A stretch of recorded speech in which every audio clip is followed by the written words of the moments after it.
नमस्कार जय जगन्नाथ मु ज्योतिर्विद पंडित इंजीनियर नीलांबर पाणी ये माँ बहु डाक्तर देखी सारे विभिन्न प्रकार औषध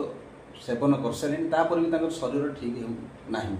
विचलित विव्रत लगुच विभिन्न प्रकार शारीरिक पीड़ा अनुभव हो रोग व्याधि खाली घांटी चुकुटी होती मो पाखक जातक नहीं आसते मुझे जातकटा देखिली शुक्र दशार चंद्र अंतर्दशा चली प्रथम कथा है जातकटी को भल भाव देखार आवश्यकता अच्छी दोषा दोष धरबार अच्छी तेणुक देखी प्रतिकार देली निश्चित भाव से आरोग्य लाभ करेंगे बहु डाक्तर देखिले मास बहु डाक्तर देखिले किसी उपकार मिलूना निश्चित भाव से आरोग्य लाभ करेंगे बहु लोक एमती आस मो पाखक उपकृत होती निरोगता लाभ कर बहुत लोग भल होती सी भी विश्वास और भरोसा सहकार आसुँच निश्चित आरोग्य लाभ करेंगे किछि दिन तो पूर्वर एमती जड़े आसते सी भी आज संपूर्ण भाव में भल जहाँ ईश्वर को आशीर्वाद से शीघ्र आरोग्य लाभ कर जय जगन्नाथ।